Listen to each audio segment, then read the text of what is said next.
everybody, welcome to the iProv vlog after a holiday. I'm Jordan Smith, VP of Sales and Marketing with iProv, and as always, I'm joined by Patrick Laughlin, our COO. What's up, Pat? What's up, Joe? How are you today? It's good. How was your long weekend? Did you have a good 4th? Yeah, it was great. We didn't really do anything, but it was still a great weekend. It's always nice to sort of get a day off. I got a little bit of reading in, played with the kids, all the normal things. So. I'm still in a 4th of July mode. I've got my Don Draper goes to a backyard barbecue shirt on. That's perfect. Hey, so since it doesn't look like we're going to get a baseball season this year, I think it's important that we still talk about something that I know that you're pretty passionate about, and I think you've got a great analogy for it. Today I want to talk about recruiting like a major league GM. And once again, I mean, you've got this really great analogy that, looking for talent is like, or when you're recruiting, if you do it like a major league GM, it's a good way to think about it. We never really talk about our company like it's a family.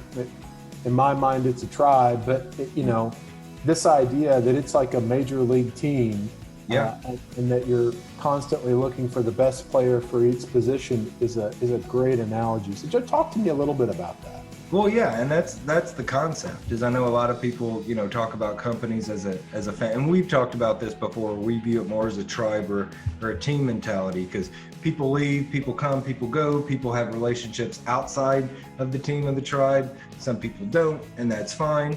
But, you would never go to your mom and hold her accountable for not washing the dishes, right? You would get a teammate in the corner and say, listen, dude, you got to pull your weight. This is not working. And most people have been in part of some sort of team, so I think they understand that concept.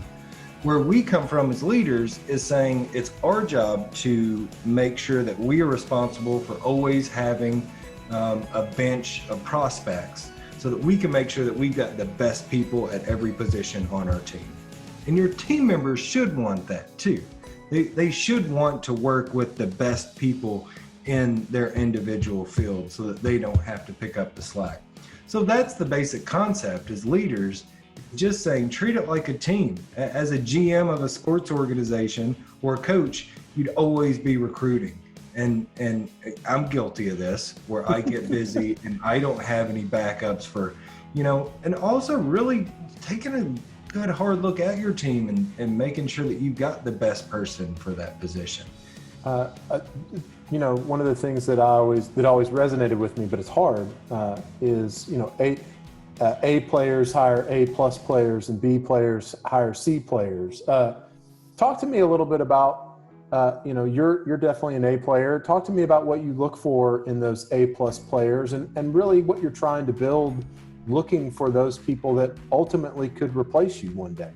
Well, that's just it. I always look for people that want to replace me. Yeah. I want those people, when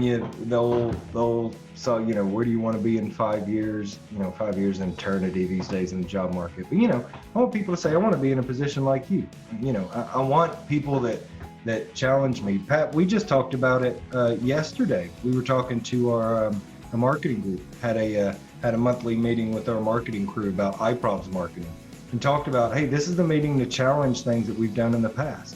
I want people that push to move the organization forward. Well, there's a lot of things you look at personality wise, and I think that's a great kind of follow-up video. But one of the main things is I'm looking for people that want to be in my seat, because I know those are the folks that are going to push the organization forward and push me. It builds that sort of high performance culture. And I totally agree. But what would you say to people that and there are lots of them out there that would say, hey, if I thought about my business like a major league GM, my employees don't have agents that are working on their behalf out there trying to find them the next gig. There's not, a union protecting them. This feels really cold. If I'm looking at each of my people as something that I can cut and replace with the next, sort of superstar that comes out on the market. What do you say to business leaders that would sort of respond that way? I say, no, it's not cold. It's the difference between building an organization and building your culture. There's tons of teams and organizations out there that have great culture, that, are always recruiting, that are always bringing in new, fresh, talented people. And there's organizations that, are stagnant, that have a terrible culture, that are scared to death to disrupt the norm, to move anybody out of a specific seat. So I would say it's not cold. It's your responsibility as a leader to be a steward of your organization's growth, and the growth of those individuals. This is going to sound terrible, but I'm also going to tell you, there's a blanket over your head if you also don't think that some of your employees are always keeping an ear to the ground for the next opportunity.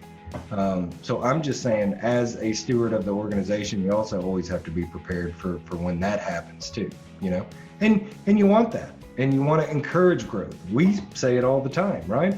But we hope that we can help you achieve as much professional and personal growth within the walls of iProv as you can, and that's our job to help us kind of garner that. But we understand that a lot of people are going to move on and grow outside of these walls also, and that's fine too. Yeah, I mean, I know that we're in the business of marketing, and that's what people think we do. But the truth is, we're in the business of building people. Yep. I know that the day I hire somebody, I have this big responsibility to make sure that they are growing every day that they work for me, and that when it is time for the next thing, whether it's with me or with somebody else, that they're ready to take on that challenge, and that they feel not comfortable, because I think that anytime that you're moving up in your career, it should feel a little bit uncomfortable, but that they know that they can tackle that challenge and they can deal with the uncomfort because they've been given skills and a mindset to do that. So yeah, I totally agree. And that's a great point, Pat. I've seen you do it before, where, not coming into the meeting or the room with questions or with all the answers, even though you probably have the answers on how to solve the solution, but you want to step them through that process of how to do it. So, go back to the question. I don't think it's cold at all. I think it's the reality. I'm not saying turn over your staff every 6 months or a year. I'm just saying you always need to be out there recruiting. You need to treat it like more of a team to make sure that, you're going to have enough positions that you can fill if you need to. So yeah, and you can always retrain somebody to be a first baseman when they were a catcher. Billy Beane did it, right? So yeah. No, that's another thing too. It doesn't necessarily mean letting somebody go. How many people in your career, Pat, and I'll flip the question back to you, were unhappy in a current position, a couple conversations, or just really listening as a leader, moving them over to another position, and you saw a completely different change in attitude, performance? Me. I mean, I started my career as a designer, and at best, I'm a mediocre designer. I'm not a bad arranger, but I'm a pretty terrible designer. Yeah. But when I moved over to business development and account service, that's when my career really took off, and I found something new that I really like to do. So yeah, I think that if you provide the opportunity and there's interest there, you can certainly sort of find another higher calling for somebody if you find a superstar that might fit better in the seat they're sitting in. Or not even a higher calling. I mean, what's another option, Pat? Well, a more fulfilling calling, maybe. Yeah. I mean, and even moving back sometimes, even telling, not everybody wants to be a leader, and that's fine. Yeah. There's great relief pitchers that started off as starters, and that's okay. Telling somebody, hey, we're not, maybe you'd be happier if you just kind of, step back and took this other role, and that's okay too. But at the end of the day, it's about evaluating your talent on a regular basis and making sure that you've got the talent to be able to hit the goals that you want as a leader. Well, and I think that you just brought up a sort of a great point too, is there are lots of companies that have figured this out, that there are like senior people in the company. And when I say senior, I mean, they've just been there a long time, or they've been doing this job a long time, and they just know so much, but they have no interest in managing people. Mm-hmm. They have no interest in leading. They're just exceptional doers of the work. And I think that really smart business leaders make a place for them, a track for them, where they get to use that level of knowledge, they get to teach, but they don't have the extra burden and responsibility of managing somebody, and be a great technical leader, a great craftsperson, and grow as a craftsperson, whether your craft is, making furniture or making software, providing that room to grow in the craft and build your mastery versus building your management skills. I think that that's important too, especially in businesses like ours, and increasingly in all sort of knowledge and white collar work. You got to have those people that are just really good at what they do, but have no interest in sort of being a leader. Yeah. Mm-hmm. ABR, always be recruiting. All right. Hey, everybody, thanks so much. We appreciate you spending time with us, especially after the long weekend. Hope you're not too sunburnt or hungover, or hopefully you've got all your fingers and toes from fireworks. Hey, like, subscribe, comment. Over the next couple weeks, you're going to see a lot more guests sprinkled in. You're also going to see a lot of iProv folks sprinkled in. So Pat and I have been doing around 30 of these at this point. We have a lot more to say, but we know that our people have a lot to say and a lot of value to add. So we're going to start sprinkling those folks in. So you guys are in for a treat.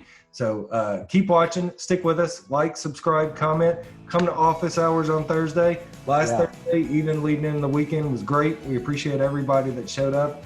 We had a good time. I think a couple people had already started their weekend early. But join us next time. And until next time, thanks, Pat. Thanks, Joe. All right. Peace, peace.